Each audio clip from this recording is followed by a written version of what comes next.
Bien, bonjour à toutes, bonjour à tous. Bienvenue dans ce nouveau webinaire de l'expert comptable patrimonial concernant aujourd'hui la transmission du patrimoine, facteurs de réussite et pièges à éviter, animé par Maître Hervé Blanc.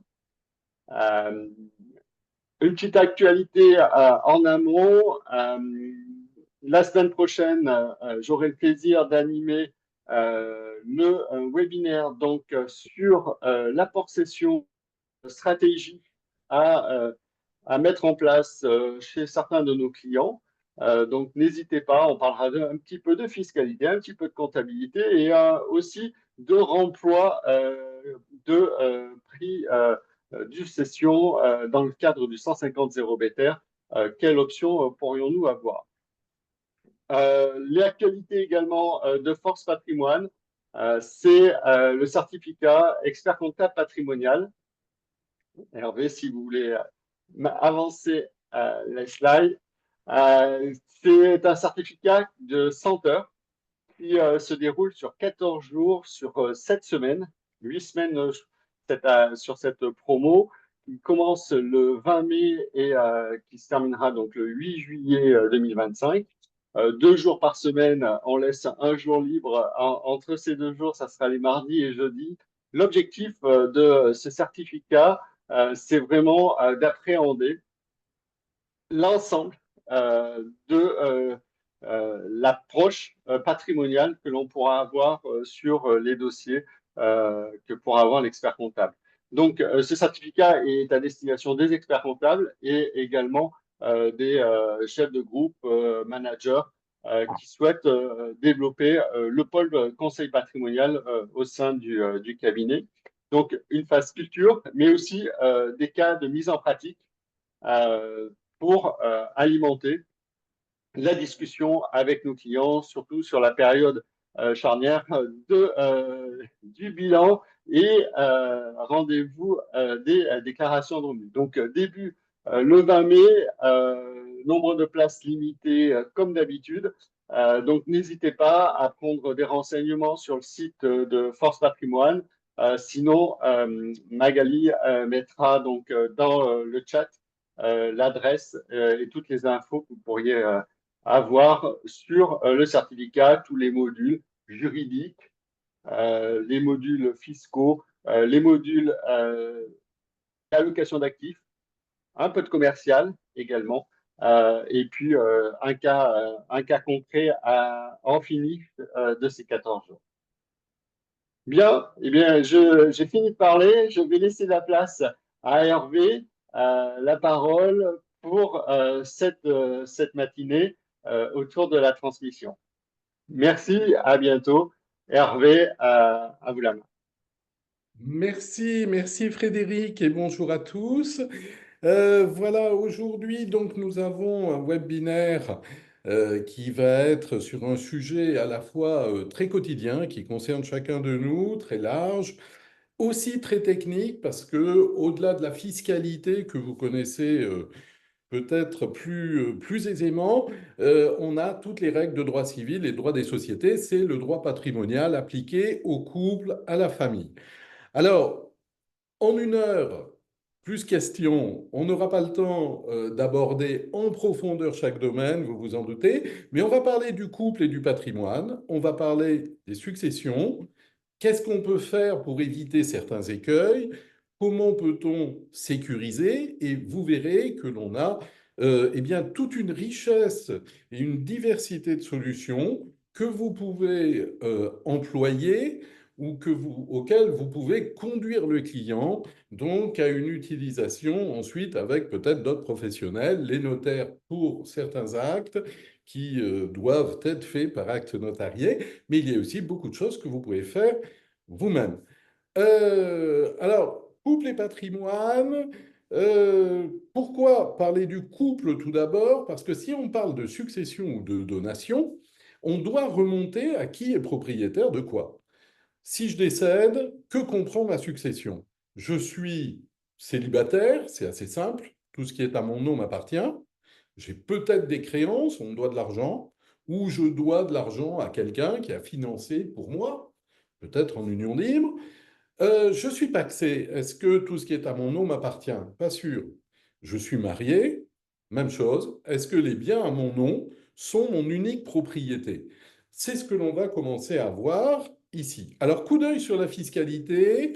La fiscalité, vous connaissez, on sait surtout que pour des partenaires pacsés, donc partenaire égale pax, ou mariage, il n'existe pas de droit de succession, hein. Les époux et les partenaires sont exonérés de droits de succession. On est d'accord dessus. Ça ne veut pas dire pour autant que le partenaire ou l'époux peut recevoir toute la succession, hein. Attention à toujours raisonner civil, que peut recevoir telle personne dans une succession, et fiscal, aura-t-il des droits à payer? Mais ce n'est pas parce que je ne paye pas de droits que je peux être héritier de la totalité des biens. On va voir qu'on en est loin. Alors si le partenaire pacsé ou l'époux ne paye pas de droit de succession, lorsque je lui donne quelque chose pendant notre union, alors je lui donne don manuel, somme d'argent, ou je finance pour son compte. Et là, on trouve beaucoup de cas où des époux mariés en séparation de biens, des partenaires qui sont sous un régime de séparation, achètent moitié-moitié un bien et l'un ou l'une va payer 80 ou 90% du prix. À quoi correspondent ces 40% que j'ai payés pour mon partenaire? Est-ce que c'était une donation? Et dans ce cas-là, si c'est une donation, eh bien, il y aura un impôt à payer. Et vous avez ici le tableau, taux d'imposition, 80 000 euros d'exonérés, et au-delà, on a une taxation. Si on est marié, ça va être la même chose en séparation de biens. Si on est en union libre, on vit ensemble, on n'a pas fait de pacte, pas de mariage. Alors là, on est dans un système qui est extrêmement coûteux, puisque toute somme, tout actif, toute créance qui passe de l'un à l'autre est taxée à 60% si c'est une donation. Alors, soit quand on enrichit l'autre, c'est une donation, s'il y avait l'intention libérale, je voulais le gratifier, soit c'est un prêt, et dans ce cas-là, on doit me rembourser. Alors vous allez me dire, on ne fait pas ces décomptes tous les jours, c'est certain. Mais quand est-ce qu'on fait les décomptes? Eh bien, séparation, divorce, ça veut dire que peut-être que tout se passe bien, mais pas sûr. Donc on va devoir faire des décomptes. J'ai payé pour ton compte, tu as payé pour mon compte. C'était une donation, je serai taxé, ou c'était un prêt et je dois rembourser. Ou alors, autre cas, eh bien, c'est le décès. C'est-à-dire que là, les décomptes se font dans des situations qui peuvent être assez critiques, séparation ou succession. Et dans la succession, on aura un membre du couple avec les héritiers du conjoint. Est-ce que ce sont mes enfants? Peut-être aussi. Est-ce que tout le monde est au courant de tout? Est-ce que nos accords vont se perpétuer avec les enfants? Voilà, c'est une autre question. Alors, ce que l'on voit déjà, c'est qu'en union libre, on n'a pas de lien juridique et il va falloir recourir à des systèmes de droit commun et extérieur si on veut transmettre à quelqu'un de son vivant ou par décès. On va penser à l'assurance vie, on va penser à des systèmes de démembrement croisé, on pourra en parler à la fin, mais c'est un peu technique, ou de tontine, voilà, de pacte tontinier à utiliser avec, je vais dire, grande prudence, mais qui peuvent avoir une grande efficacité. Tout transfert, on l'a dit, entre Adrien et Marina, vous le voyez ici, eh bien, ça sera soit une donation, soit un prêt.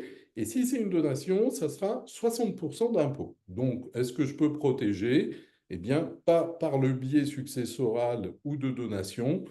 Voilà, assurance vie, démembrement, tontine ou autre montage à prévoir. On pourra en reparler un peu plus loin. Beaucoup de clients aujourd'hui, et certainement certains parmi vous, sont soumis au pacte civil de solidarité. Pourquoi? Facilité, le pacte est déclaré en mairie, nous nous séparons, on signe une déclaration ensemble, pas de procédure au tribunal, nous mettons fin au pacte et chacun vit sa vie, voilà, en étant redevenu, eh bien, célibataire. Si l'un n'est pas d'accord, je notifie par huissier. Donc, en tout état de cause, aucune procédure pour mettre fin au PACS. Ça peut être unilatéral. Alors, deux systèmes dans le PACS.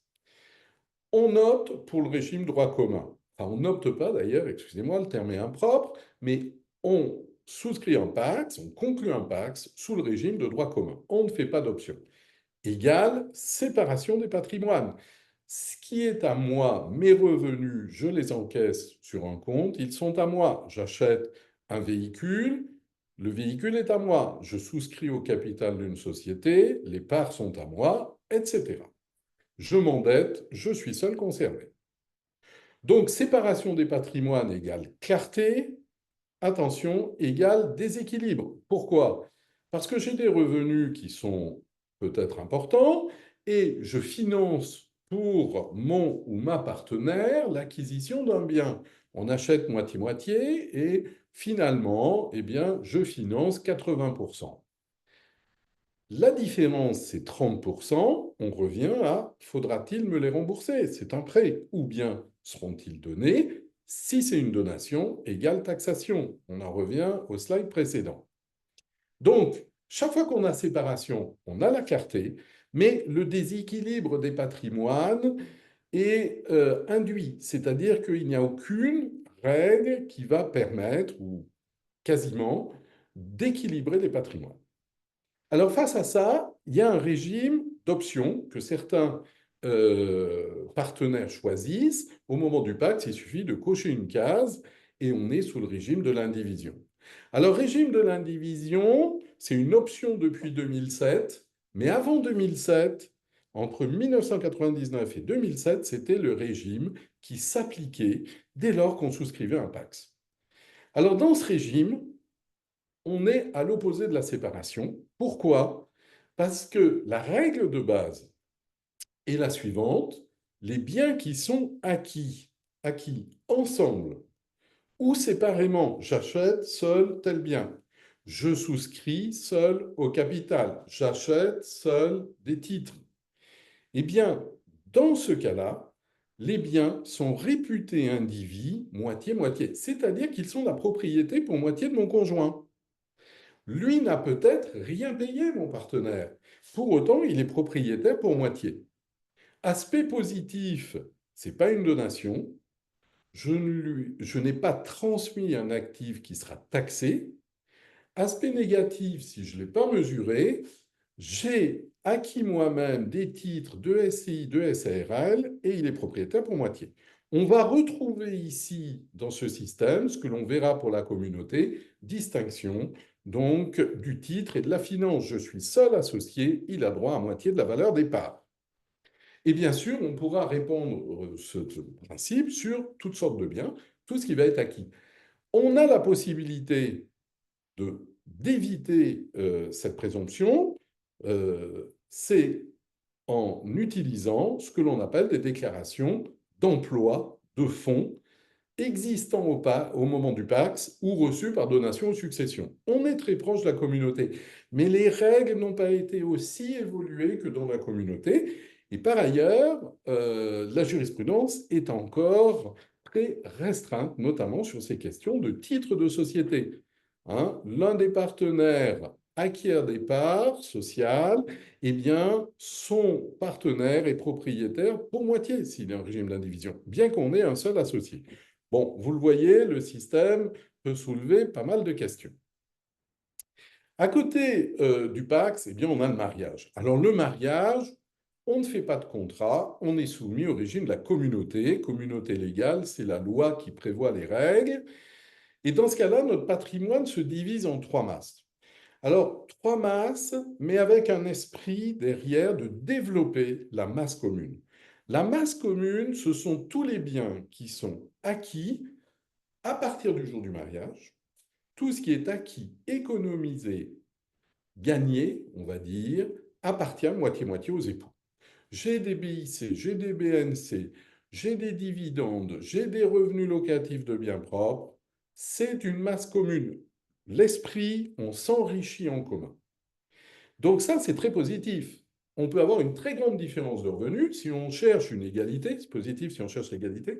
Si on cherche une égalité, eh bien, la masse commune va enrichir automatiquement le conjoint. J'ai des revenus dans une société, j'avais créé une société avant le mariage, eh bien, la société créée avant le mariage, c'est un bien propre.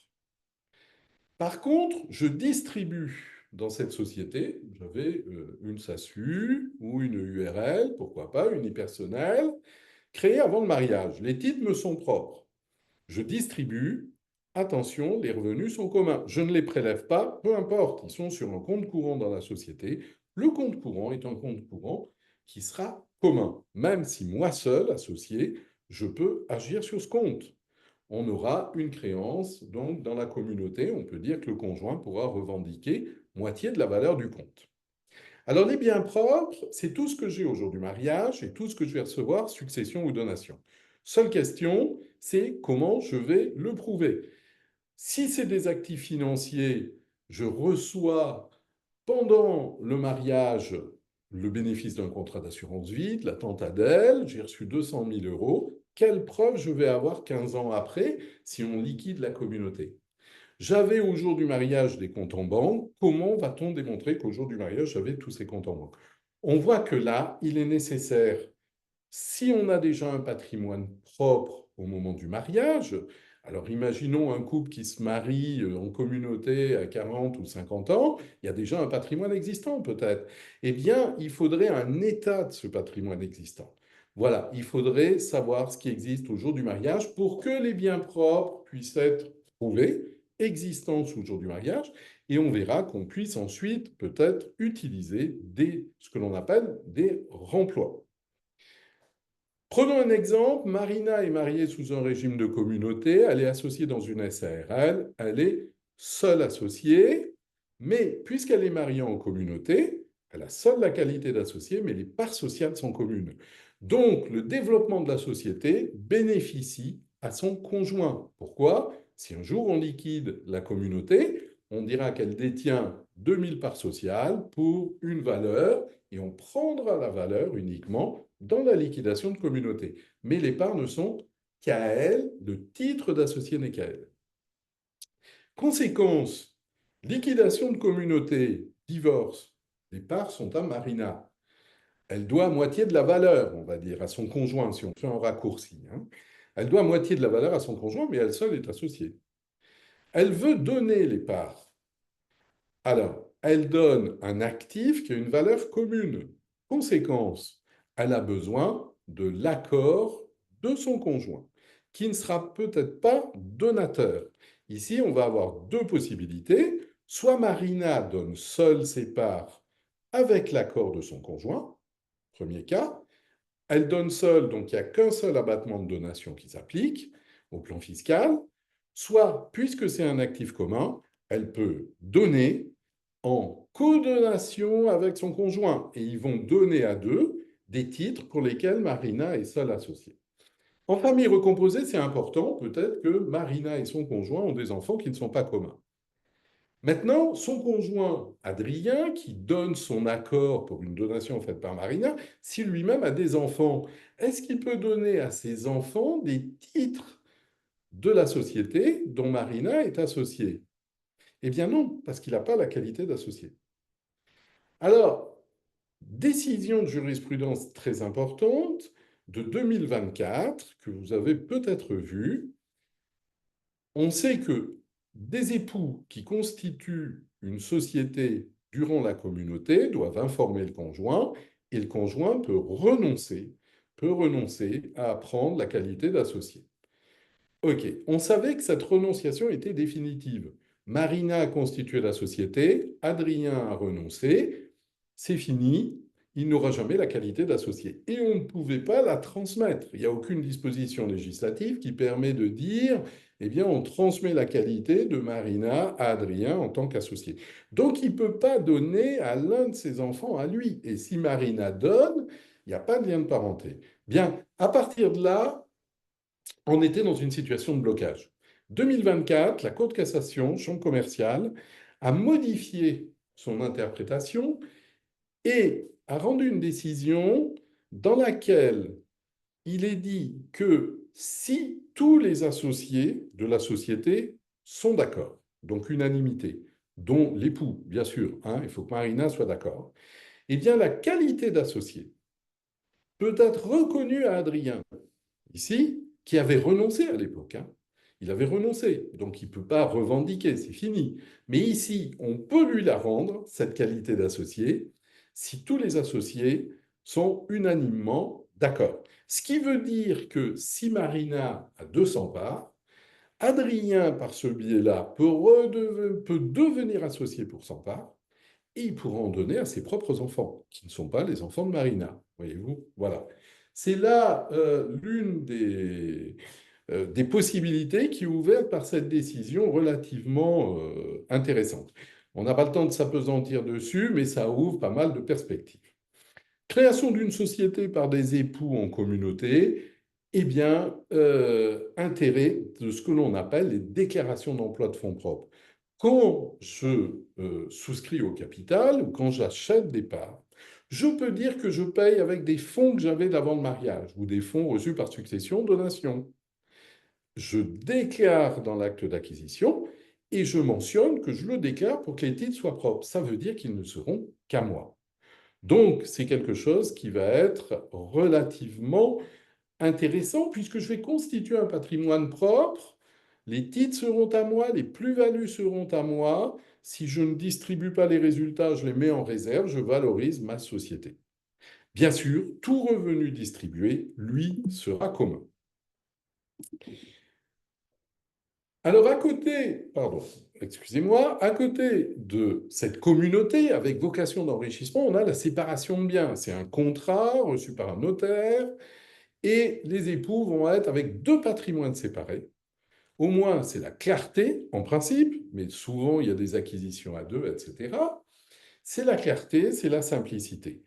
Si on divorce, Adrien a son patrimoine, Marina le sien, et on va partager ce qui est commun. Par contre, y aura-t-il pas des sommes que Marina a financées pour Adrien? Des acquisitions? Est-ce qu'elle n'aura pas transmis des fonds et vice-versa? Donc on aura cette question de créance.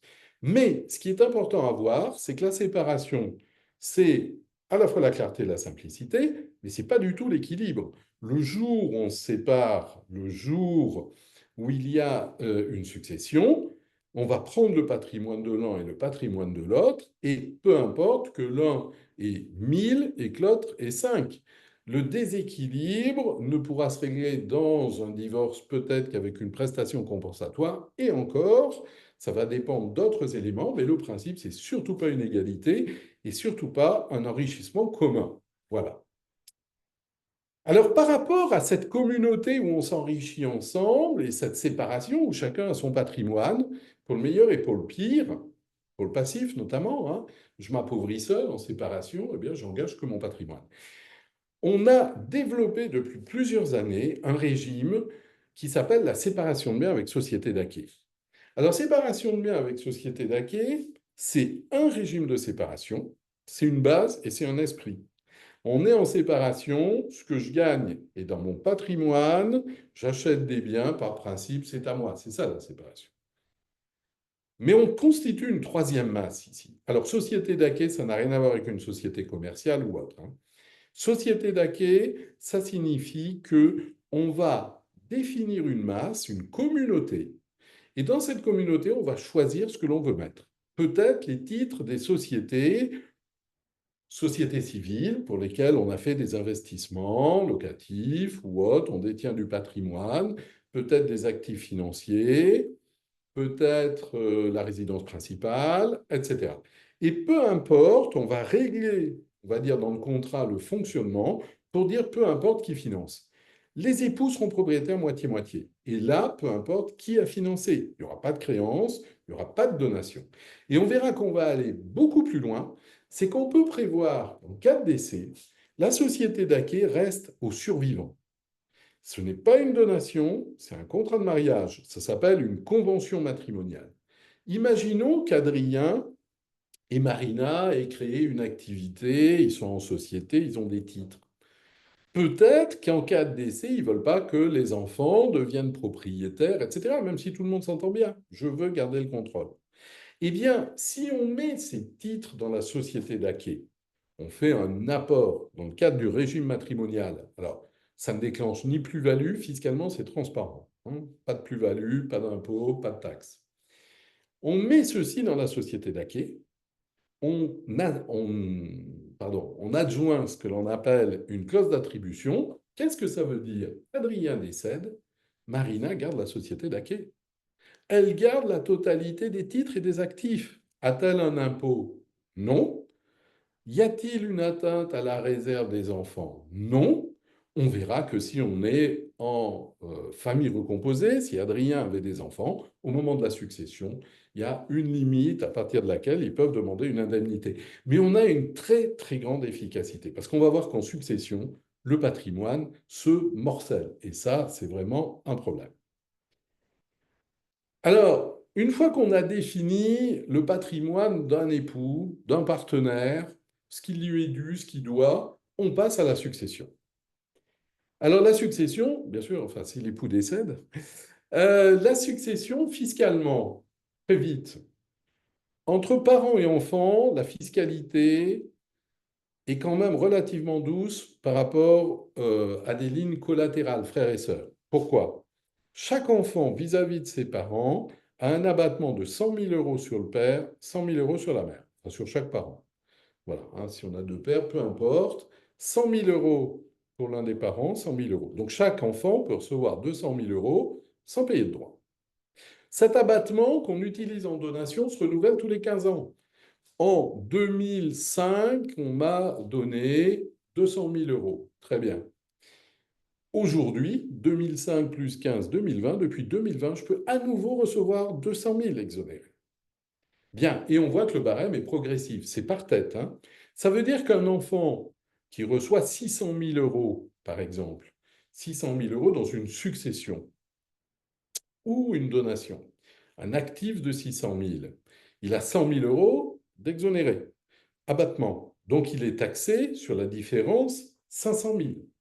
Donc, s'il est taxé sur 500 000, on va être taxé progressivement à 5, 10, 15 et 20 ce qui va nous donner un peu moins de 100 000 euros d'impôt. Voilà.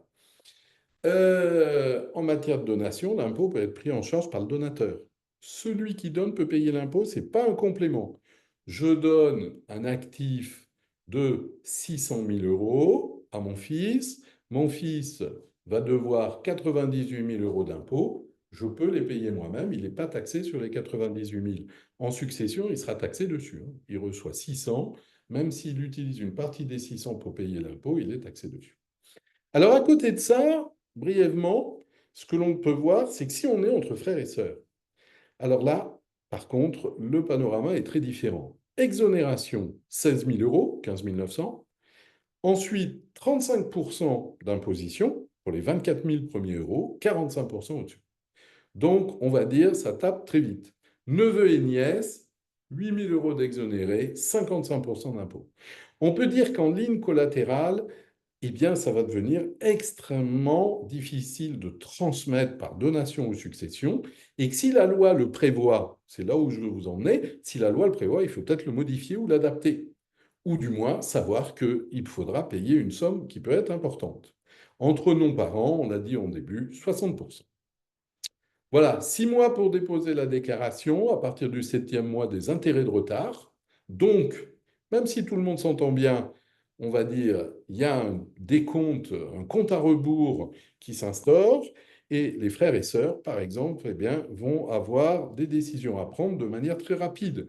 Ensuite, on peut entrer dans les majorations si les déclarations ne sont pas déposées. Bref, ça, c'est les sanctions fiscales.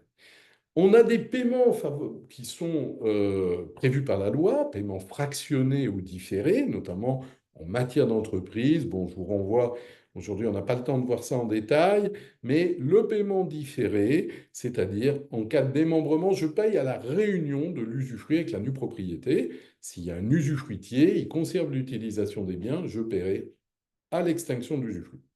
Paiement fractionné, je vais étaler en maximum 7 semestres, donc un peu plus de 3 ans, un peu plus de 7 semestres, le montant de l'impôt. Ça suppose de trouver des liquidités. Entre-temps, peut-être vendre des biens, etc. Le tout, c'est de s'organiser. C'est pour ça qu'il faut, en amont, vis-à-vis de vos clients, pouvoir faire une approche fiscale, toujours, avec, basée sur notre dévolution civile, qui hérite, qu'est-ce qu'il y a à payer, comment on va payer. parce que le moment venu, ça peut être relativement compliqué. Alors, la loi nous dit quoi en matière de succession?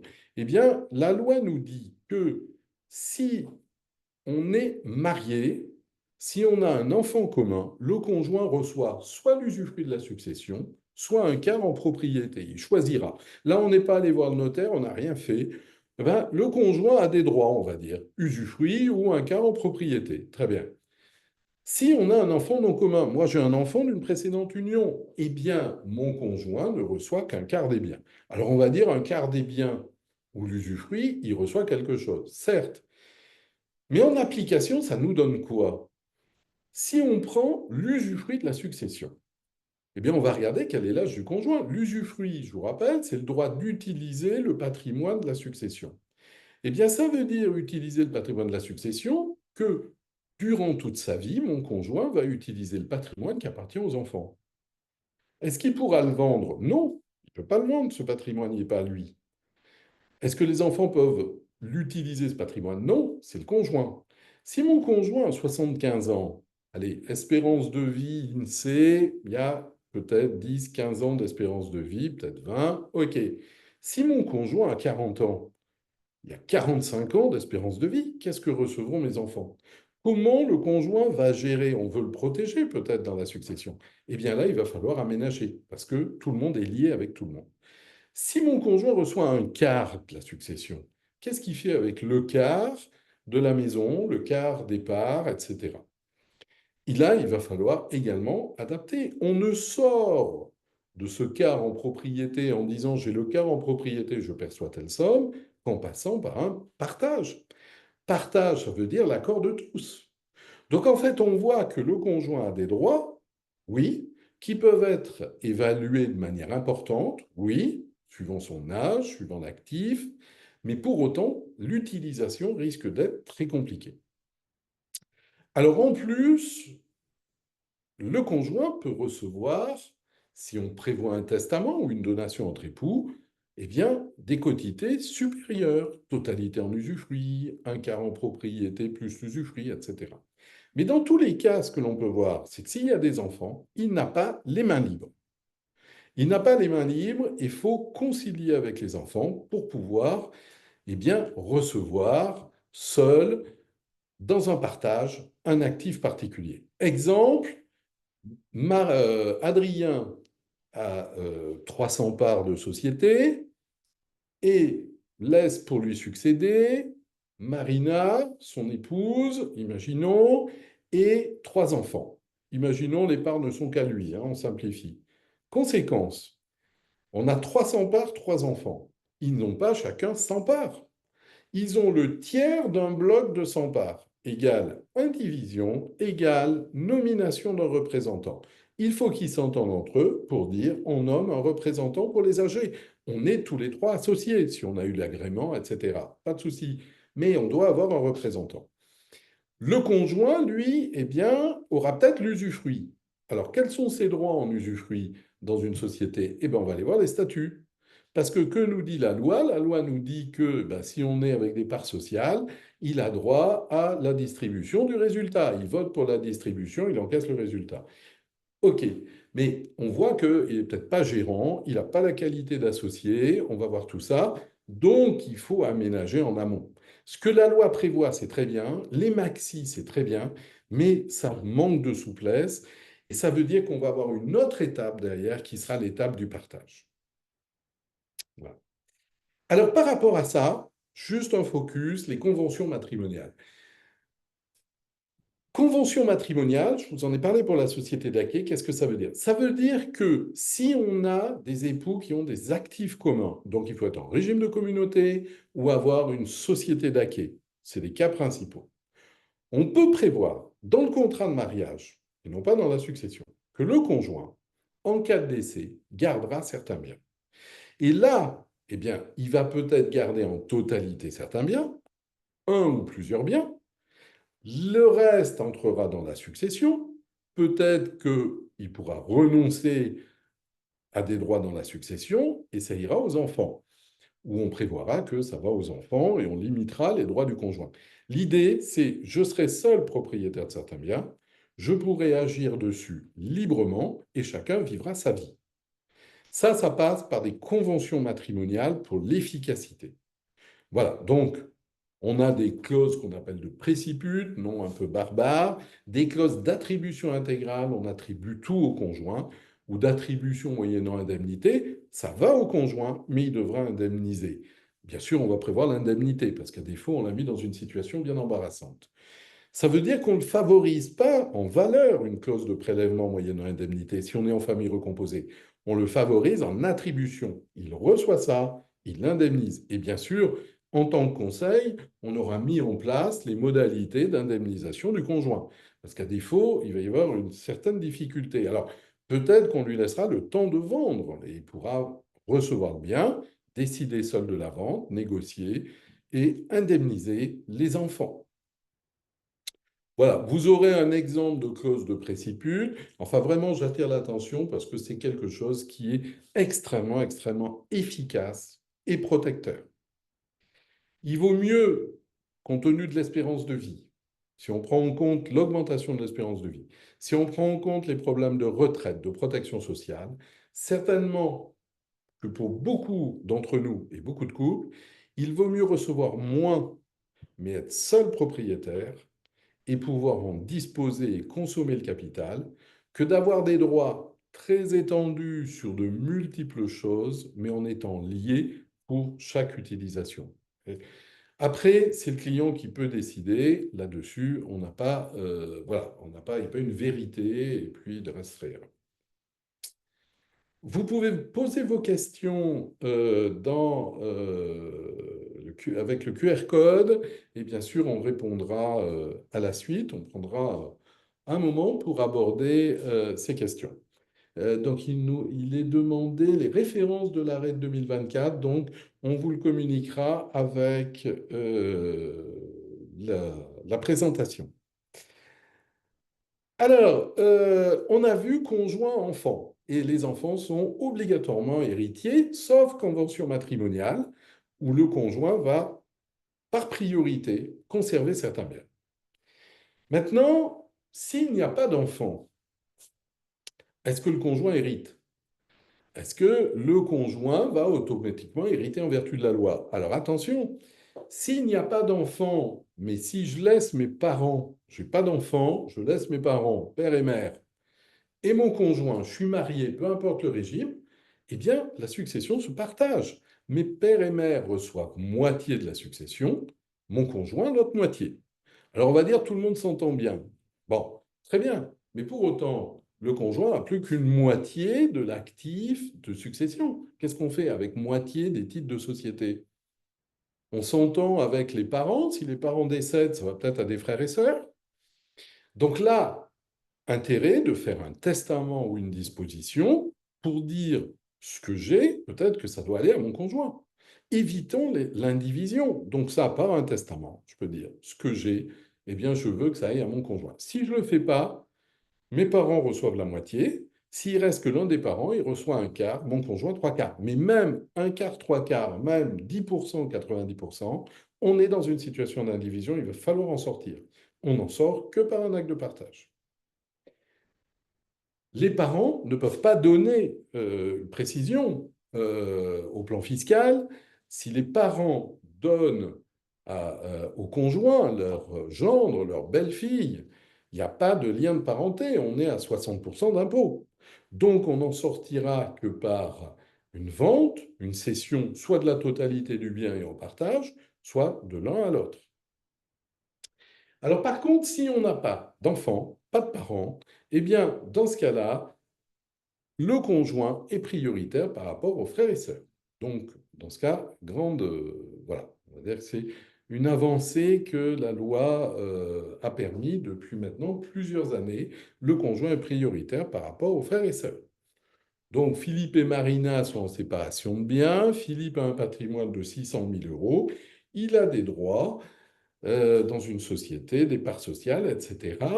Il décède, il n'a pas d'enfant. S'il laisse ses parents vont payer, vont recevoir moitié du patrimoine, 300 000, 150 000 le père, 150 000 la mère, et son épouse reçoit l'autre moitié du patrimoine, sur tout, chaque meuble, chaque part sociale, etc. Les parents vont avoir à peu près 8 000 € chacun à payer, 16 000 €. Bon, on aura les liquidités peut-être, etc. Mais il va falloir ensuite régler la situation.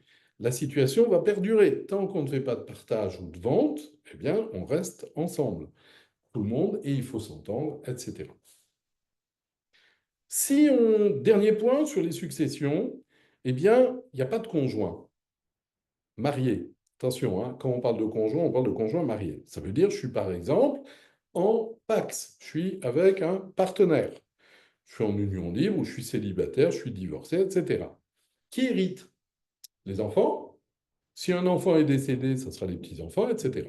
S'il n'y a pas d'enfants ou de petits-enfants, moitié les parents, moitié les frères et sœurs. Qu'est-ce qu'on vient de voir pour les frères et sœurs? Exonération limitée et ensuite taxation 35-45%. Donc, si mes parents héritent de moitié de mon patrimoine, ils ont chacun un abattement de 100 000 €, etc., en ligne directe, ce que l'on a vu, les frères et sœurs sont très vite taxés lourdement.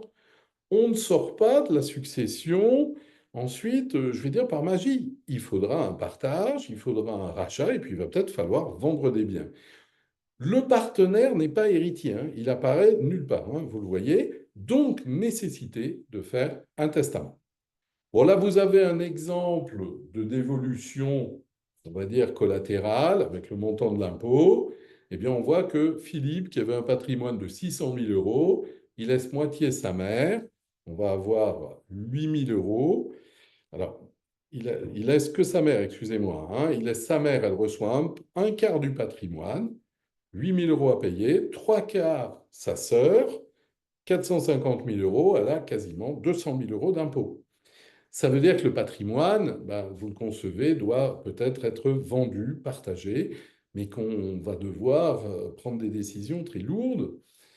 Qu'est-ce qu'on aurait pu faire? Eh bien, peut-être instituer sa mère d'abord légataire, peut-être par un testament, peut-être prévoir au profit d'un partenaire qui ne paye pas d'impôts, eh bien, le transfert du patrimoine. En cas de décès, je lègue mes biens à mon partenaire, 0 € d'impôt, pas de taxation. Également, question de l'assurance vie. Bref, il y a des solutions. Il y a des solutions ensuite qui peuvent être diverses suivant ce que l'on va choisir et pour éviter cette pression fiscale. On verra qu'en matière de succession, on va en parler pour les donations, les enfants ne peuvent pas être exclus d'une succession. Ils reçoivent un minimum. Donc si je fais un testament pour mon partenaire, attention si j'ai des enfants, un enfant, il doit recevoir moitié des biens, deux enfants, deux tiers, etc. Ça veut dire aussi, et la Cour de cassation n'est pas revenue, mais en 2021 a rendu un arrêt dans lequel donc, il a été clairement dit que dans un testament, des partenaires ne peuvent pas laisser à l'autre partenaire l'usufruit de la succession. Pourquoi? Si je laisse l'usufruit de la succession comprend des biens qui constituent la réserve. L'enfant, si j'ai un enfant, il a une réserve sur moitié des biens. La réserve ne peut pas supporter d'usufruit. Donc nous avons certainement, parce que pendant très longtemps ça a été utilisé, chez des partenaires, vous achetez ensemble un bien, vous avez fait un pacte, vous êtes exonéré d'impôts. Pour vous protéger en matière de succession, faites un testament et laissez-vous l'usufruit dessus. Attention, la jurisprudence de la Cour de cassation est venue dire pas possible. On laisse l'usufruit d'une succession au conjoint marié, pas au partenaire pacsé. Pourquoi? Les enfants ont une réserve. La réserve ne doit pas être grevée d'usufruit. Grande différence entre le partenaire et l'époux, hein. Ce qui veut dire que pour le partenaire, il va falloir trouver d'autres solutions de protection et regarder effectivement quelle est la réserve des enfants. Alors la réserve, et on va le voir qu'en donation, ça pose des questions en matière de donation, sur quoi ça se calcule? Donc la réserve minimum que les enfants doivent recevoir au décès. On prend les biens qui existent au décès. Donc telle personne a un actif de 500 000. Très bien. et on rapporte, pour le calcul de la réserve, fictivement la valeur des biens qui ont été donnés dans le passé. Pas de prescription. En 2010, j'ai donné un bien. Eh bien, ce bien avait une valeur à l'époque de 300, deux enfants. Vous voyez, des parts sociales ont été données à l'un des enfants en 2005 pour 300. Très bien. Décès aujourd'hui, on a un actif de succession de 400. Maintenant, les parts qui valaient 300, aujourd'hui valent 2000. Eh bien, on prend la valeur de 2000 pour calculer la réserve des enfants. Donc, si l'un des enfants ne trouve pas dans la succession le montant de sa réserve, l'autre va lui devoir une indemnité. Et n'oublions pas qu'il doit y avoir également un partage à égalité. Ça veut dire qu'au moment du partage, si je n'ai rien prévu, eh bien celui qui a reçu et développé un actif va être redevable vis-à-vis de l'autre. Alors la succession et les titres sociaux. Qu'est-ce qu'on doit respecter dans une succession? Les points importants pour vous.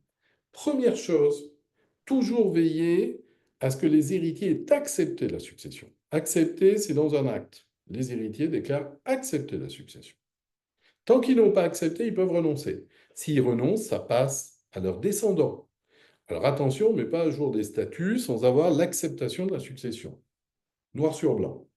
On demande au notaire une attestation dévolutive comportant l'acceptation de la succession. Comme ça, on est bordé.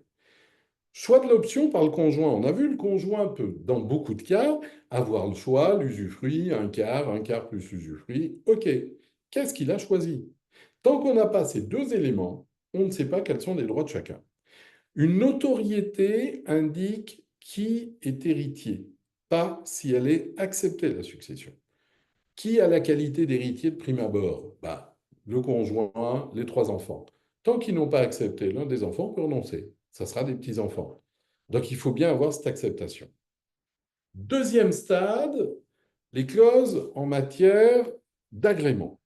Si les héritiers acceptent la succession, très bien, ils acceptent la succession, ils deviennent héritiers. Est-ce qu'on a des clauses d'agrément? S'il y a des clauses d'agrément, il faut qu'ils obtiennent l'agrément, bien sûr. S'ils n'obtiennent pas, les parts doivent être achetées, les titres doivent être achetés. S'ils obtiennent l'agrément, ils sont héritiers, ils ont eu l'agrément, ils sont associés, aucune difficulté. S'il n'y a pas d'agrément prévu dans les statuts, eh bien dans ce cas, dès l'acceptation de la succession, ils deviennent héritiers. En tout état de cause, pour la mise à jour des statuts, les assemblées générales, valider, un, est-ce que la succession est acceptée? Deux, est-ce qu'on a l'agrément? À partir du moment où on aura la succession acceptée et l'agrément, on peut les convoquer aux AG, ils peuvent participer et voter. Surtout, ne pas convoquer tant qu'il n'y a pas d'acceptation, hein. On est en train de convoquer quelqu'un qui n'a pas la qualité d'associé. En plus, s'il vote, bon, ça va soulever plein de difficultés. Donc ça peut être très inconfortable, on est bien d'accord, mais en attendant, il faut passer par le suivi de ces, on va dire, de cette procédure. Bon, en matière de succession, il existe la représentation. Alors, juste un flash. On a un enfant, Jean, qui laisse trois enfants. Il décède, il laisse trois enfants. Le principe, ils héritent à égalité. Maintenant, imaginons que l'un des enfants, Alain, accepte la succession, pas de problème, il va recevoir un tiers des biens. Béatrice, qui a déjà un gros patrimoine, dit, bon, je vais accepter la succession de mon père, mais ensuite, il faut que je retransmette aux enfants. Première taxation de mon père, deuxième taxation, transmettre. Je vais peut-être renoncer. Alors attention, c'est en bloc. Je renonce à tout. Béatrice renonce.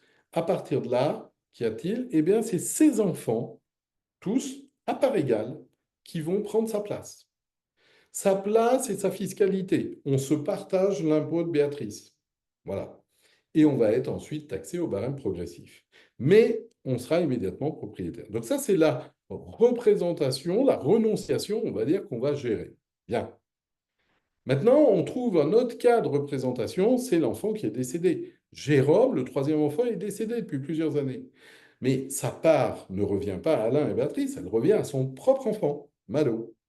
Si Jérôme n'avait pas d'enfant, c'est Alain et Béatrice, dans ce cas-là, qui seraient héritiers. Voilà, c'est simplement Voilà, un petit flash dans une succession. On peut se poser la question quand quelqu'un hérite avec un certain âge déjà et un patrimoine constitué, est-ce qu'il a intérêt à accepter la succession? Est-ce qu'il ne faudrait pas le transmettre, qu'il renonce et qu'il transmette à ses enfants?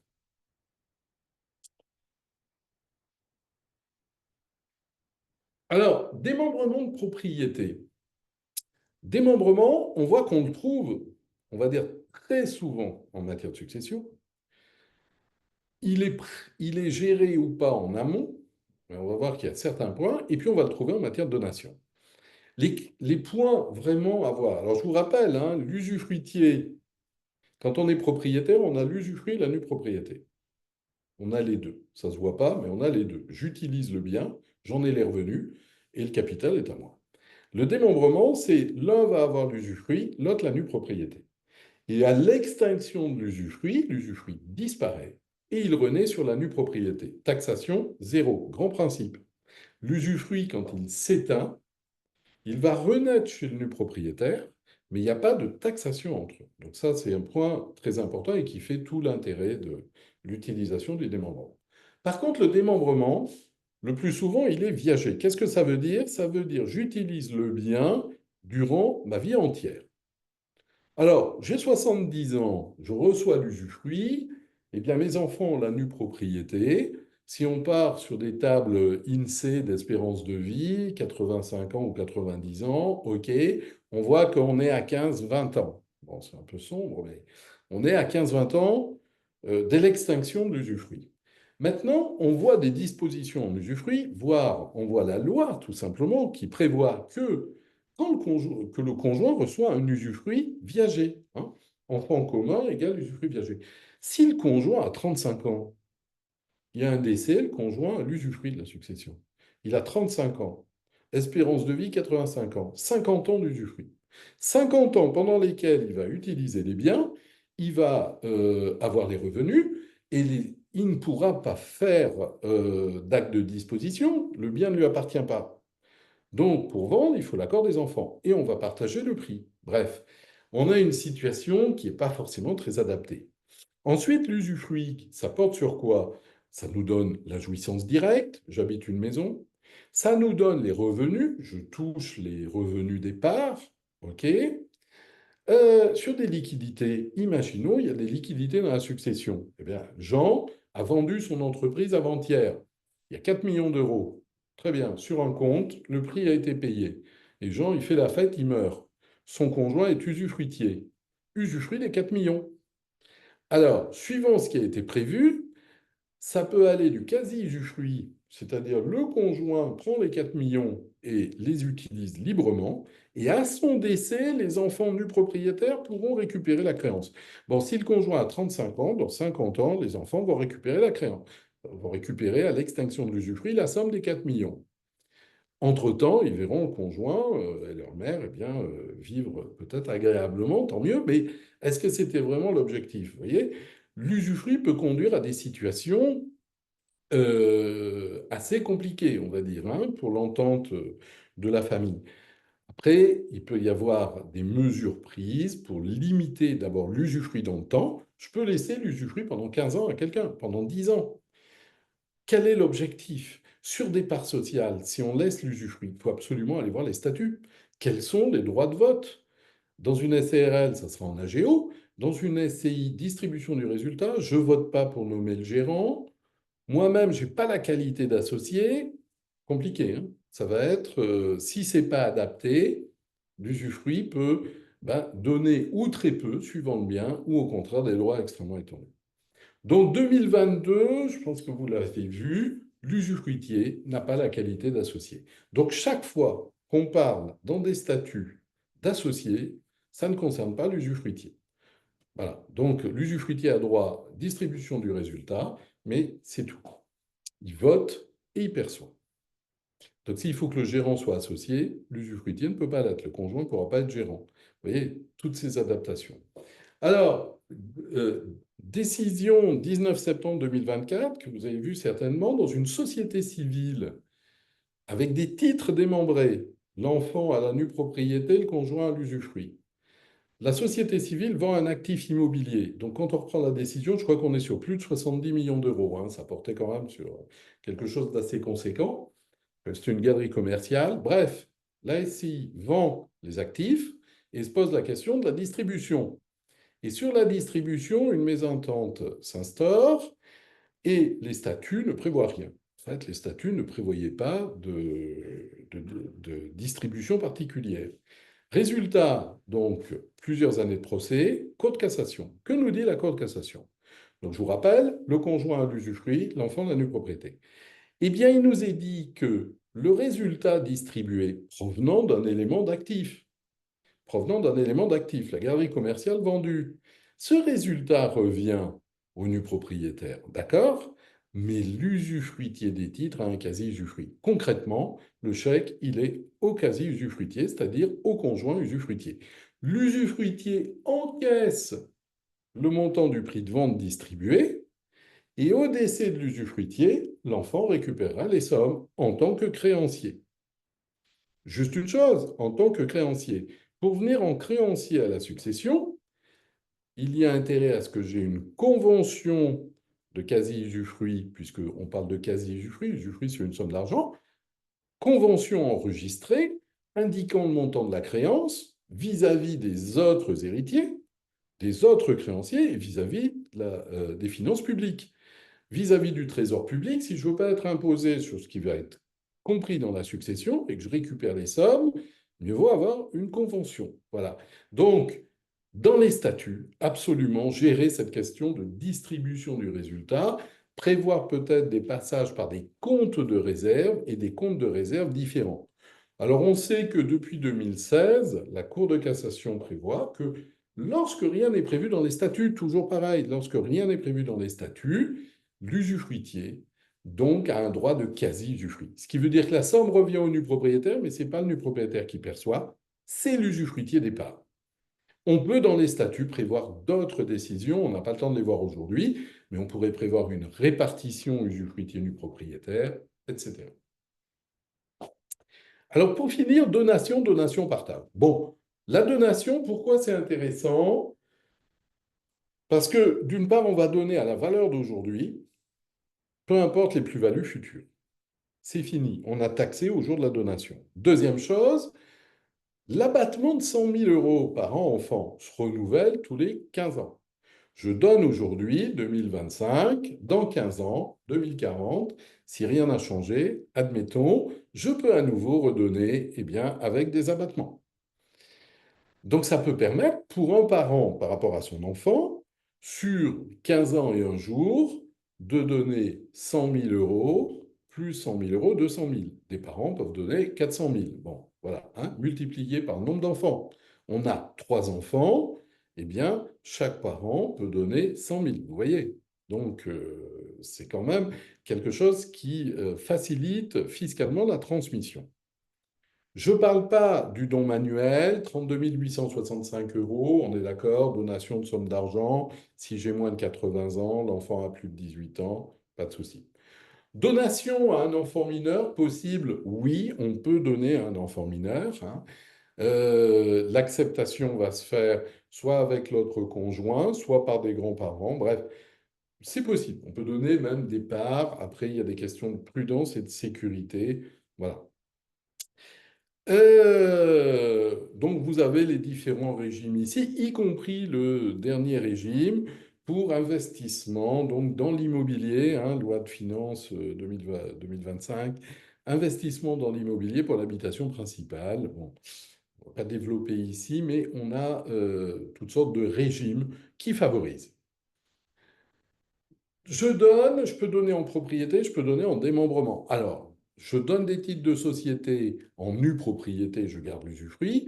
Ben, vous l'avez compris, nécessité d'adapter tous mes statuts en amont, aussi bien sur la direction de la société, les distributions en termes de résultats courants, les distributions de réserves, les distributions de vente d'actifs, voilà, les droits de vote, etc. Donc il faut vraiment, bon, c'est ce qu'on voit dans les modules de formation, mais il faut vraiment adapter les titres de société parce que à défaut, on lance sur l'océan quelqu'un dans une barque, hein. On ne sait pas s'il va arriver à destination ou pas. On a fait juste un quart du chemin. Il faut vraiment, chaque fois qu'on a démembrement, attention, aller voir concrètement à quoi ça ressemble. L'application. N'oubliez pas le démembrement portant sur un bien qui nécessite des travaux. Exemple, eh bien, l'usufruitier va supporter des charges. Est-ce qu'il peut payer? Est-ce que la retraite va permettre ou les autres revenus vont permettre de rénover un bien? À l'opposé, hein, juste fiscalement et démembrement, l'usufruitier peut faire des travaux extrêmement importants sur un bien. Je donne la nue propriété à mon enfant, je garde l'usufruit, je construis sur le bien, je réalise des travaux importants, eh bien, à certaines conditions, attention, à certaines conditions, mais de retour sur investissement, de durée, ce n'est pas une donation indirecte. Donc il y a vraiment une utilisation civile et fiscale du démembrement à creuser. Ça peut être extrêmement intéressant, extrêmement efficace. Bien sûr, attention aux abus de droit, on est là pour faire des choses sécurisées, hein. En tant qu'expert comptable, vous avez une profession qui est là pour sécuriser les clients. Mais voilà, là, on a une richesse de solutions. Alors revenons donation, donation, partage. Bon, la donation, vous connaissez, je donne aujourd'hui un bien, la personne en est propriétaire. Très bien. C'est une donation simple, pas de problème. Alors qu'est-ce qu'on dit? La donation peut porter sur toutes sortes de biens, argent, actions. Maintenant, il existe un autre type de donation, c'est la donation-partage. La donation-partage, ça veut dire que je donne des biens à plusieurs enfants avec en général une égalité aujourd'hui, on en reparlera. L'un reçoit un bien qui vaut 100, le deuxième reçoit un bien qui vaut 100, le troisième reçoit un bien qui vaut 100. Peu importe ce que devient la valeur des biens, on n'en parle plus. C'est la notion de rapport et d'absence de rapport. C'est pour ça qu'une donation simple par opposition est rapportable. J'ai fait 3 chèques, dont manuel. Le chèque à l'un, 100. Le chèque à l'autre, 100. Et au troisième, 100. Immédiatement, tout de suite. En fait, fiscalement, on les déclare aujourd'hui, on est bien d'accord. Maintenant, on s'en fiche pour le futur. La valeur d'aujourd'hui, on s'en fiche. Quasiment. C'est-à-dire que le jour où je décède, on va dire au premier, on va dire à Céline, tu as reçu 100 000. Combien sont-ils devenus? Ah, c'est devenu, tu as investi dans une résidence, c'est devenu 200. On considère que tu as reçu 200. Celui qui a mis dans une société, bah, peut-être la société a pris de la valeur, tu avais reçu 100, ça vaut 500, eh bien on t'a donné 500. Et celui qui a tout consommé, qui a été faire le tour du monde, bah, lui, on lui a donné 100, c'est un peu la prime, eh bien il rapporte 100. C'est-à-dire qu'on tient compte au moment de la succession, pour l'égalité, de la valeur qui est devenue. On prend le bien dans son état en 2025, mais en fonction de sa valeur le moment venu. Ça peut poser un énorme problème quand même. Donc, il faut toujours privilégier donation-partage à donation simple.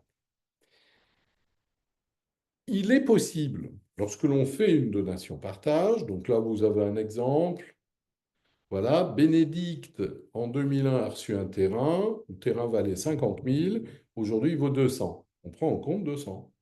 Véronique a reçu des parts 50 000, en 2024, les parts valent 300. Et Pierre, lui, il a voyagé, eh ben, il a profité, il avait reçu 100 000, il ramène 100 000. Donc la prime est un peu à la cigale, hein, carrément. Valeur totale 600, chacun a droit à 200. Ceux qui ont reçu plus vont indemniser ceux qui ont moins. Voilà. C'est ça le rapport des donations au moment du partage pour établir une égalité. Alors je schématise, mais ça revient à ça. Alors, lorsque vous avez des clients, parce qu'il n'est pas toujours facile de faire une donation-partage, les enfants peuvent avoir une différence d'âge. Donc, je donne à l'un qui a 25 ans, l'autre a 15 ans. Je ne vais pas lui donner à celui qui a 15 ans, on va attendre. Ou bien, j'ai pour donner à l'un, mais pas à l'autre. Et se pose la question à un moment, qu'est-ce que ça va donner au décès, tout ça? Alors, il y a plusieurs solutions. Si on veut éviter des discussions, on va dire, voire plus, au moment du décès. Premièrement, on peut faire une donation-partage dans lequel on réintègre ce qui a été donné. Et on va dire, eh ben, ce qui t'a été donné, ça vaut tant, ce qui a été donné à ta sœur, ça vaut tant. Voilà, tu dois tant à ta sœur, on met tout ça dans un acte, et ça clôt définitivement le décompte. Bien sûr, il faut que les parents soient toujours vivants, donateurs, et que les enfants soient d'accord. Enfin là, s'ils ne sont pas d'accord pour le faire, ça veut dire que au moment de la succession, ça va peut-être être compliqué. Deuxième cas, l'égalité n'est pas obligatoire entre enfants. Je peux favoriser. J'ai donné l'entreprise à ma fille, Céline, et mon fils, je lui ai donné un bien, mais qui prend beaucoup moins de valeur que l'entreprise, parce que Céline développe l'entreprise. Ça veut dire qu'un jour, elle va indemniser son frère si on n'a rien prévu. Maintenant, je peux la favoriser, Céline. Bon, après, est-ce que c'est opportun ou pas? Est-ce que ça plaira ou pas? Je ne sais pas. Mais je peux dire, il y a deux enfants, chacun a une réserve d'un tiers. Eh bien, je peux dire, elle aura la réserve plus ce qu'on appelle la quotité disponible, elle aura deux tiers, son frère aura un tiers. Est-ce qu'il sera content ou pas? Peu importe. Mais voilà. Peut-être qu'il y aura de l'assurance vie. Alors attention, quand on parle d'assurance vie, on dit c'est hors succession. Pardon, c'est tellement hors succession qu'on ne prend pas en compte dans les partages et dans la réserve. Le contrat d'assurance a un circuit indépendant qui fait qu'on ne le prend pas en compte. Donc, dans les équilibres, point important à voir si tout le monde n'est pas bénéficiaire du contrat. Enfin, il existe quelque chose de très important en matière de donation, c'est la renonciation à l'action en réduction. Si un de vos clients a plusieurs enfants, que l'un reçoive un bien qui prend beaucoup de valeur ou qu'il va développer, il est possible aujourd'hui à ses frères et sœurs de renoncer à tout droit sur ce bien. Est-ce qu'ils voudront, enfin après, je ne vous parle pas de l'opportunité, hein, je vous parle du moyen juridique. Mais les frères et sœurs peuvent dire, on est d'accord, tu reçois ça, ben nous, sur ça, on renonce à tout droit. On recevra d'autres choses, ok, mais là-dessus, c'est à toi, voilà. Et le bien est donné et on ne revient pas dessus. Ça peut être fait au moment de la donation, ça peut être fait après également, hein, sur des donations antérieures. La renonciation peut porter sur tout le bien. Je ne demanderai rien sur l'entreprise qui a été donnée à ma sœur. Ou je ne demanderai rien sur la plus-value que prendra l'entreprise. Vous voyez, on va pouvoir là-dessus limiter plus ou moins le recours des frères et sœurs. C'est eux qui vont accepter, bien sûr. Qui va signer? Celui qui renonce à demander quelque chose un jour, et puis les parents. Dernier point sur les donations ou les testaments. On a des clauses qui peuvent être extrêmement intéressantes. Alors, vous en connaissez beaucoup. Inaliénabilité, je donne des titres de société. Je vais peut-être prévoir qu'on ne peut pas les céder. J'interdis la cession des titres. On va me dire, ouais, mais il y a l'agrément. Ce n'est pas la même chose. J'interdis la cession, on n'ira pas demander l'agrément, c'est interdit, point. Donc déjà, je ne peux pas céder. J'autoriserai si je veux. Il faut que ça soit justifié, mais voilà. Clause d'administration des biens, la gestion des biens de l'enfant. Je donne des biens à un enfant mineur ou je lui lègue des biens. En cas de décès, mon fils va recevoir les titres de la société. Qui va les gérer? Sa mère. On est divorcé. Bon, pas terrible. Ou quelqu'un d'autre. Eh bien, moi, je peux désigner quelqu'un qui va gérer le patrimoine de l'enfant jusqu'à sa majorité, par exemple. Donc, je donne un actif ou de l'argent aujourd'hui, je veux que ça soit géré par telle personne. L'obligation d'emploi des fonds, vous connaissez, c'est je donne 100 000 et on prévoit l'obligation de l'investir au capital d'une société. Dernier point, la transmission, c'est une clause, ce qu'on appelle la donation résiduelle. Là, la transmission à plusieurs bénéficiaires. Ça, c'est un outil qu'on devrait plus utiliser. Qu'est-ce que c'est? Transmission à un bénéficiaire. Dans une donation ou par un testament, en cas de décès, je laisse un bien à mon conjoint, je lui lègue tel bien, une maison, des parts sociales, voilà, c'est lui qui est propriétaire. Mais par contre, à son décès, je veux que ce bien, s'il existe encore, ou le bien qui aurait été acquis en remplacement, revienne à quelqu'un d'autre, que je désigne. Par exemple, mes enfants. On est en famille recomposée. Je veux laisser à mon conjoint certains biens, ok, mais je veux qu'après lui, ou elle, ça revient à mes enfants, que ça n'aille pas à ses enfants. Voilà, c'est le même cas. Autre cas, on a un enfant, imaginons notre client a deux enfants, je fais donation à mon fils Romain d'un bien, mais je veux que il n'a pas d'enfant, il a une santé fragile, imaginons, ou un handicap, et je veux qu'après lui, ça aille à sa sœur. Alors bien sûr, on va dire sa sœur hériterait. Un jour, Romain décède et sa sœur hérite. Si elle hérite, je vous rappelle, 35-45% d'impôts. Donc on va avoir une déperdition importante. Eh bien, je fais donation ou je laisse par testament à Romain tel bien, tel actif. Peut-être des parts sociales, pourquoi pas. Je lui lègue les parts sociales. Tant qu'il en est propriétaire, il en fait ce qu'il veut. À son décès, par contre, j'ai déjà prévu que les parts allaient à Céline. Alors attention, il n'y aura pas de transmission Romain-Céline. Ça revient fictivement à moi qui le donne à ma fille. Donc c'est toujours celui qui donne à l'origine qui est censé donner au premier, puis ensuite au deuxième. Et enfin, lorsque je donne au deuxième, il y a une fiscalité. Il y a une première fiscalité, je donne au premier, ensuite je donne au deuxième fiscalité. Eh bien, je déduis au moment la deuxième transmission, l'impôt payé sur la première. Voilà. Donc c'est un régime qui est extrêmement intéressant au plan civil et patrimonial et fiscalement, eh bien, qui est également très intéressant. Voilà, vous avez le régime fiscal de faveur. Alors, on a vu ça à un certain rythme, rapide.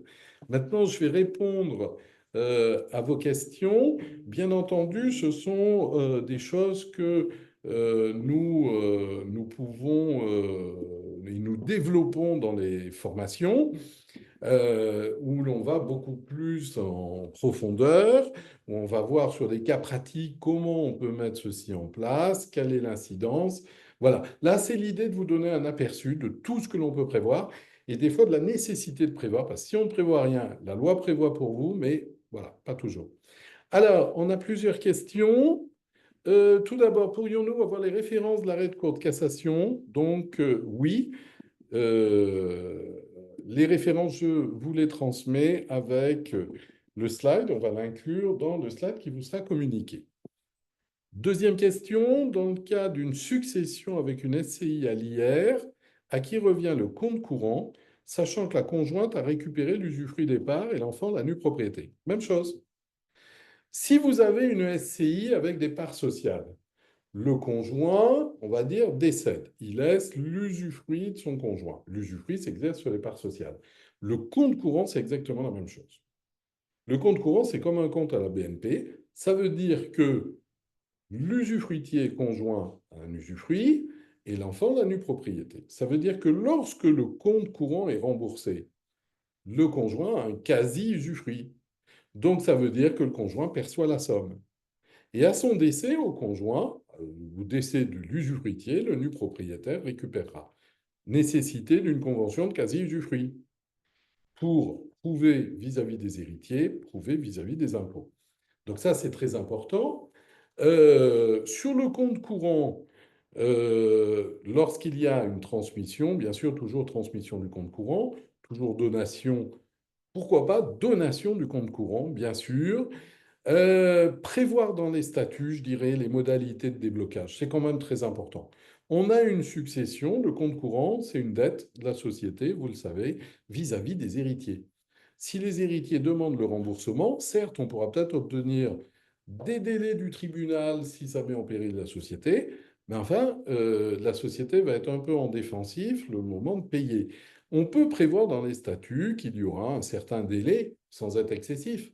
Mais voilà, en cas de décès, les héritiers voilà, auront un délai à respecter ou on aura un délai pour. Alors, troisième question, j'espère avoir répondu à votre question, n'hésitez pas.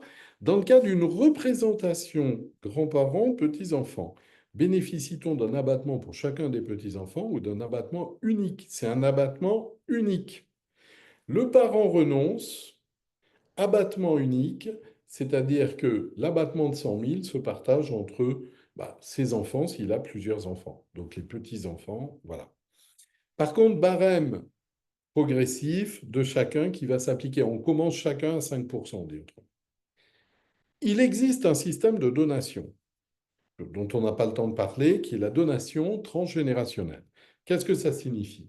Les grands-parents font donation, ont plusieurs enfants, imaginons 3 enfants, et ils vont faire donation de biens, donation-partage, aux 3 enfants. On va donner quelque chose à l'un, à l'autre et au troisième. Et dans la donation transgénérationnelle, ceux qui reçoivent peuvent s'effacer au profit de leurs enfants. Et s'effacer partiellement. Alors, ça va marcher avec des parts de société, des titres de société. On donne 200 titres à chaque enfant, il y a 3 enfants. Le premier enfant prend son lot, 200 titres. Le deuxième enfant considère que lui, finalement, il n'est pas très intéressé, il ne prend rien. Les 200 titres sont donnés à ses propres enfants. Avec l'abattement des enfants, des petits-enfants. Donc attention, 32 000 euros, et puis au-delà, fiscalité. Mais c'est eux directement qui vont être donataires. Et ça compte comme si leur père ou mère avait reçu. Troisième attributaire, troisième donataire, il va prendre la moitié, par exemple, la moitié des titres. 200 titres, j'en prends 100. Puis finalement, les 100 autres, je vais les laisser à mes enfants. Donc, ils vont se les partager 50-50. Voire, ils ont eux-mêmes des enfants, on va en donner un peu aux petits-enfants, aux arrière-petits-enfants. Donc, on va pouvoir là-dessus euh, faire, si vous voulez, distribuer la richesse. Hein. Voilà, hein, la richesse va couler sur toute la famille.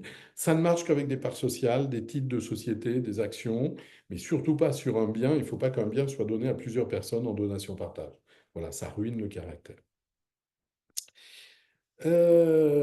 Si les enfants renoncent à la succession, est-ce que les petits-enfants ont le droit de refuser à leur tour? Oui, oui, oui. Alors, Alors, une chose, des fois, on a des clients qui disent, ah, il y a un passif dans la succession, on ne sait pas, on va peut-être être concerné par le passif. Quand on règle une succession, on ne peut pas d'un coup recevoir un passif sans l'avoir voulu, je dirais presque. Hein. Pourquoi? Parce que la succession, je dois l'accepter. Je suis héritier, je dois l'accepter. S'il y a un passif, je renonce. Qu'est-ce qui se passe? Je renonce, mon enfant prend ma place. Lui-même va renoncer. Ça va descendre aux arrière-petits-enfants, etc. Et quand il n'y a plus d'héritier et que tout le monde a renoncé, ça va à l'État. Voilà, c'est succession vacante.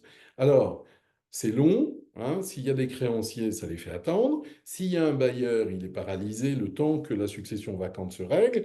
C'est sûr, c'est un peu compliqué, mais personne ne supporte le passif. Enfin, l'État, bon, donc tout le monde. Mais personne, il n'y a pas d'héritier que ça. On a des successions où parfois il y a peut-être autant de passifs que d'actifs. On ne sait pas trop. Il y a un passif, on le maîtrise mal. Il existe une procédure d'acceptation de la succession à concurrence de l'actif net. Qu'est-ce que ça veut dire? Alors, j'accepte la succession, mais uniquement s'il y a un actif.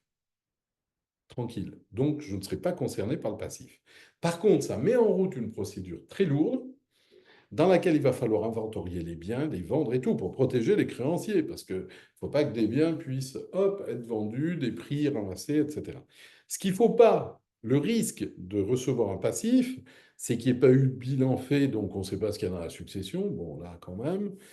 Après, c'est que les héritiers aient pris, si vous voulez, la gestion des biens de la succession et en aient vendu. Alors là, ça peut être très ennuyeux, parce que là, c'est hors de toute situation maîtrisée. Les personnes encaissent des fonds ou vendent des fonds de la succession, ça peut être une acceptation tacite. J'ai agi comme si j'étais héritier acceptant. Il y a un passif qui sort trop tard. Voilà. C'est quand même extrêmement, extrêmement rare. Un couple marié, madame détient des parts en nue propriété de part de SCI. Elle décède. Quels sont les droits du conjoint survivant? Alors, un couple marié, madame a des parts en nue propriété. Donc, il y a quelqu'un d'autre qui a l'usufruit. Hein. Je réponds à Julien. Quelqu'un d'autre a l'usufruit. OK. Elle décède. Eh bien, ça passe à ses héritiers, la nue propriété. Mais le conjoint lui-même n'a pas d'usufruit. Le conjoint n'a pas d'usufruit. Alors, on peut prévoir que le conjoint, lorsque le premier usufruit prendra fin, on peut prévoir que le conjoint aura à son tour un usufruit sur des biens qui ont été transmis en nue propriété. Mais là, ça ne touche pas le premier usufruit. On peut avoir des acquisitions hein, avec démembrement. On ne peut pas en parler là, ça serait trop long, mais ça peut être extrêmement intéressant. Les enfants achètent la nue propriété, montant peu élevé, et les parents achètent l'usufruit. Ils auront les revenus, la jouissance du bien et tout. Attention, il faut qu'effectivement, ils exercent leur droit d'usufruit. Hein. On reste dans un cadre posé, parce qu'autrement, on est en plein abus de droit, ou des donations indirectes, enfin voilà. Mais ça peut donner lieu. Le démembrement permet d'optimiser vraiment toutes sortes d'investissements, la sortie des investissements également. Qu'est-ce qu'on fait des prix de vente? Alors, on sait que la DGFiP, aujourd'hui, sur le quasi-usufruit et les sommes d'argent, a un regard très rigoureux mais il nous reste beaucoup de choses à faire. Des concubins non pacsés, participation croisée, un remboursement du compte courant seulement au décès des deux concubins. Bah, le compte courant, c'est une créance des héritiers. C'est-à-dire que dans une société, alors je vous dis ça, vous le savez, mais c'est juste pour remettre les choses dans le raisonnement. On a des concubins, participation croisée, l'un à l'usufruit, départ de l'autre, très bien. Et puis il y a un compte courant. Non, le compte courant appartient aux héritiers. C'est-à-dire que le décès de l'associé, on ne pourra pas le lier au décès de l'associé. Alors on peut peut-être mettre une date, on peut prévoir, attention, on ne peut pas prévoir que le gérant décidera de la distribution. Pour moi, je pense que là, on sort du droit des sociétés si on bloque le compte courant en disant décéder d'eux. Ou alors, il faudrait peut-être recourir à des systèmes de tontine, enfin d'autres possibilités, mais je ne pense pas. Non. Alors, la donation au dernier vivant entre époux, est-ce qu'elle simplifie? Bon, quand vous avez, si vous voulez, les droits du conjoint, je ne sais pas si vous voyez ma présentation, mais je vous la remets. Euh, On dit que le conjoint, si rien n'est prévu, peut recevoir soit l'usufruit, soit un quart de la succession. Si on prévoit une donation entre époux, vous l'avez au slide 20, il peut recevoir toujours l'usufruit. Alors vous allez me dire, c'est la même chose. On va voir, pas trop. Mais il peut recevoir aussi l'usufruit plus un quart. Oui, il reçoit plus. Mais maintenant, il est toujours en indivision, il est toujours en démembrement. Donc, si le conjoint a 75 ans ou 70 ans, etc., pourquoi pas? Voilà, ça va être... et tout le monde va gérer ensemble. Mais si on est en famille recomposée, si on est avec des clients plus jeunes et tout, c'est pas sûr que ça corresponde véritablement, si vous voulez, à une efficacité. En valeur, il y aura des droits. En valeur, on va dire, ah, sur la succession, eh bien, le conjoint va recevoir telle chose. OK. Mais pour autant, en pratique, je fais quoi demain? Ben là, rien. Demain, il faut faire avec les autres. Donc, si vous voulez, c'est pas que ça donne des droits, mais l'utilisation des droits risque d'être très compliquée. Il faut le voir patrimoine par patrimoine. Concrètement, vous avez l'usufruit ou vous avez un quart, ça vous donne quoi? Il y a quoi dans le patrimoine? Des liquidités, ça sera peut-être plus facile. Des biens immobiliers, des parts sociales. J'ai le quart des parts sociales. Non. Ça risque d'être compliqué. Hein. Je ne veux pas avoir une vision caricaturale et abominablement sombre, mais ça risque d'être compliqué. Quand on dit l'usufruit, la loi dit le conjoint peut recevoir l'usufruit. Et la loi dit aussi, vous pouvez prévoir dans une donation entre époux ou un testament de laisser l'usufruit au conjoint. Deux choses, c'est que si on est en famille recomposée, c'est pas prévu par la loi, donc il faut le prévoir. Mais en plus, il y a un intérêt, c'est que si je reçois l'usufruit par testament ou donation entre époux, je peux le cantonner, c'est-à-dire refuser des biens sur lesquels l'usufruit s'exerce, en disant ça va m'emmener que des charges. J'en veux pas. Ou ça ne m'apporte aucune protection. J'ai l'usufruit du tiers d'un bien qui appartenait à mon époux. Avec ça, la protection, c'est très limité. Je ne prends pas, je cantonne. Pourquoi? Parce que si je ne peux pas cantonner, eh bien, ça veut dire que je le reçois, cet usufruit. Est-ce que je peux le laisser aux enfants de mon époux? Ben non, ça serait une donation. Donation égale taxation. Taxation non parent égale 60%. Vous voyez? Donc, donner un usufruit par donation entre époux ou testament, ça a aussi cet avantage-là. Je peux limiter. Deuxième chose, en matière d'IFI. Alors, on dit, ah, l'usufruitier paye l'impôt sur la fortune. Non, pas tout le temps. Pourquoi? Le Code des impôts nous dit que, par principe, si vous voulez, euh, l'usufruitier paye l'impôt sur la fortune immobilière, donc sur la valeur de la pleine propriété des biens dont il a l'usufruit. Sauf le cas de succession, si on n'a rien prévu et que ça soit la loi qui donne au conjoint l'usufruit. Dans ce cas-là, le nu propriétaire paye sur la valeur de la nue propriété, l'usufruit sur la valeur de son usufruit. Ça veut quand même dire que si on n'a rien prévu, la loi nous dit quoi? Le conjoint peut avoir l'usufruit. Très bien. Donc il contrôle toute la succession. D'accord? Jouissance de tout. Les héritiers ont peut-être des droits de succession. Bah oui, mais c'est les héritiers, les enfants. C'est pas le conjoint. Donc le conjoint n'a pas de raison de payer pour les enfants. S'il s'entend, il le fait. Mais autrement, les enfants, il va falloir qu'ils payent. Ensuite, en matière d'IFI, ça veut dire que les enfants vont être imposés.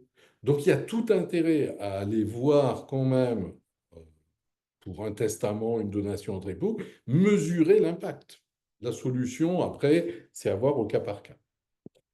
Si un célibataire, nous dit Alexandra, qui n'a pas d'enfant, décide de céder un bien à un tiers et passe par une SCI avec des parts démembrées, est-ce que le droit successoral peut s'y opposer et les parts revenir aux ascendants ou collatéraux? Alors, un célibataire qui n'a pas d'enfant, bien, qui va hériter? Les parents, les frères et sœurs. Donc, attention, les frères et sœurs, 35-45%, hein. Donc, il faut peut-être prévoir que c'est plutôt les parents. Est-ce que... alors, ils passent par une SCI avec des parts démembrées. Alors là, je ne sais pas ensuite à qui vont les parts, hein. Mais le droit successoral ne peut pas s'opposer. Imaginons, vous faites un testament, votre client fait un testament, il a 3 enfants, et il lègue tous les biens à l'un d'eux. Voilà, j'ai 3 enfants, je lègue tout à l'un des enfants. Le testament n'est pas frappé de nullité, hein. Simplement, celui qui reçoit, eh ben, il va devoir indemniser les autres. On dit que c'est une réduction, puisque on dit qu'il reçoit plus que sa part, on va réduire ce qu'il reçoit. Mais la réduction se fait en valeur. Donc, il va indemniser. Voilà. Les parts, alors, Alexandra, oui, les parts vont à un tiers qu'il a choisi. Donc, il fait un testament. Donc, il lègue, ce qu'il peut léguer, c'est la nue propriété. Attention, l'usufruit, j'ai gardé l'usufruit d'un bien, je fais un testament sur la nue propriété. Bah, la nue propriété, je peux la léguer à qui je veux, mais il y aura une fiscalité, hein. Qu'on lègue une somme d'argent, des parts sociales, la nue propriété de parts sociales, quoi qu'on lègue, il y a une fiscalité. Donc, ce tiers qu'on a choisi, il va être fiscalisé, s'il n'y a pas de lien de parenté, à 60%. Voilà. Non, alors les parents et les frères et sœurs ne peuvent pas revendiquer au plan civil. Non, ils ne peuvent pas revendiquer. Par contre, fiscalement, il y aura une fiscalité. Voilà. Qui peut revendiquer? Celui qui peut revendiquer, c'est les enfants, les descendants, parce qu'ils ont une réserve. Voilà. Et dans certains cas, on va dire que le conjoint peut avoir une réserve, mais là, ça nous emmènerait trop loin. Mais voilà, c'est les enfants descendants. Dès qu'il y a des enfants descendants, ils sont prioritaires, hein. Pourquoi on parle de la protection du conjoint? Parce que les enfants sont prioritaires, en fait. Donc les enfants, c'est eux qui, à l'origine, sont, entre guillemets, favorisés et protégés par la loi. Donc le conjoint est toujours en défensif, un peu, hein, marié ou pas marié. Voilà. Mais vous l'avez vu. Je crois qu'on ne peut pas aligner le mariage sur le Pacs et ne parlons pas de l'union libre. Il y a quand même, pour le mariage, des dispositions favorables au plan civil. Donc, si vous avez des conjoints qui doivent se transmettre des biens, se protéger, etc., des clients, excusez-moi, qui veulent se protéger et tout, ça mérite un peu une réflexion. Si vous avez des clients en séparation de biens, attention, les déséquilibres de patrimoine, on ne les comble pas, hein. On ne peut pas dire, ben non, il faut modifier le régime. Oui, on peut faire, on est en séparation de biens, on se met en communauté.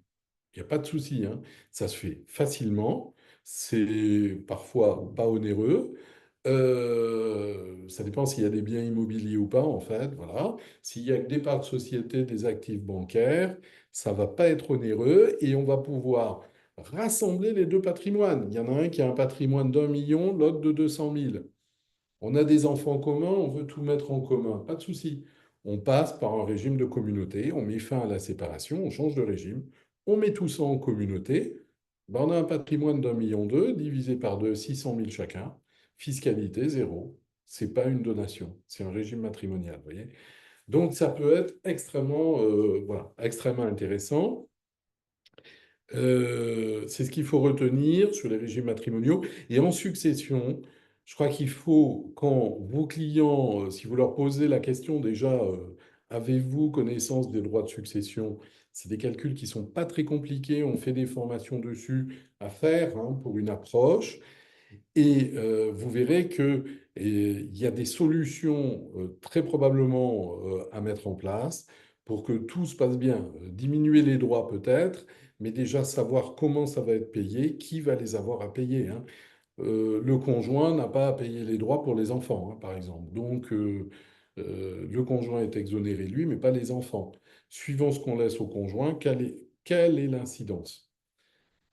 Si on veut raisonner fiscalement, et je terminerai par là, le raisonnement fiscal nous conduirait à une chose. L'époux est exonéré de droits de succession. Eh bien, ça veut dire qu'on aurait tendance à dire il faut que l'époux hérite du maximum, donc les enfants du minimum, hein, c'est les vases communicants. Plus l'époux reçoit, moins les enfants reçoivent, donc moins ils payent de droits. Mais d'abord, peut-être qu'ils auront à payer ultérieurement. Et puis, si c'est pas, si on est en famille recomposée, ils ne reverront pas le patrimoine, hein. Il n'y aura pas de deuxième transmission. Pour les changements de régime, alors, Ludivine, les changements de régime, on met des biens en commun, on les donne aux enfants. Oui, le risque, c'est l'abus de droit. Pourquoi abus de droit? Parce que le seul but du montage serait de diminuer ou d'éluder l'impôt. Mais quand on fait ceci, alors moi, je ne suis pas connaissance d'abus de droit en la matière. Mais il faut le gérer effectivement. Il ne faut pas qu'on mette en communauté un seul bien, et puis ce bien, dans les 6 mois, on le donne aux enfants. Là, ça va se voir. Qu'est-ce qu'on va faire? On va mettre peut-être plusieurs biens en communauté. On va aussi motiver dans le changement de régime, dire pourquoi on change. Pour mieux protéger le conjoint, pour éviter de l'indivision, pour éviter du démembrement. Et à partir de là, ça va permettre de mixer tout ça et de justifier aussi pourquoi on fait le changement de régime. Si on peut effectivement décaler dans le temps, c'est quand même un peu mieux. Pour autant, alors vous avez peut-être un redressement, effectivement, jusqu'à maintenant, c'était assez rare. Il faut toujours mieux. Le temps est essentiel, hein. Que ça soit dans ce type d'opération, ou encore, vous avez peut-être vu la loi de finances pour 2024 sur le quasi-usufruit. Le quasi-usufruit, donation de somme d'argent et je garde l'usufruit. Bon, là, c'est aujourd'hui, on va dire, prohibé au plan de la déduction finale. D'accord? Maintenant, chaque fois qu'on va donner un bien en gardant l'usufruit, attention de ne pas le vendre à la suite et de récupérer les prix. Les parents donnent à l'enfant, gardent l'usufruit. Faut pas que, eh bien, 6 mois après, ils vendent et 6 mois après, ils récupèrent le prix. Là, on sera en plein abus de droit. Donc, le temps, le critère temps est essentiel par rapport à l'abus de droit. Voilà, mais ça, vous le savez. Euh, Voilà, je crois avoir répondu à toutes les questions. Ça faisait beaucoup de choses. Il y a beaucoup de choses qui méritent des approfondissements. Donc, n'hésitez pas si vous avez des... Voilà, si vous êtes tenté par des formations pour mieux conseiller les clients sur des choses simples, voilà, déceler un peu toutes les anomalies ou les risques et pouvoir proposer, voilà, un accompagnement, même si vous n'êtes pas là en tant qu'expert comptable pour régler les successions, c'est le travail avec le notaire. Voilà, que chacun puisse apporter son conseil et qu'il puisse y avoir un travail en commun et un éclairage donné aux clients. Vous avez un rôle pivot. Il y a un rôle pivot pour les experts comptables. Vous connaissez le client dans la durée, vous connaissez l'entreprise et vous savez beaucoup de choses que même le notaire ne sait pas des fois. Voilà. Merci à tous.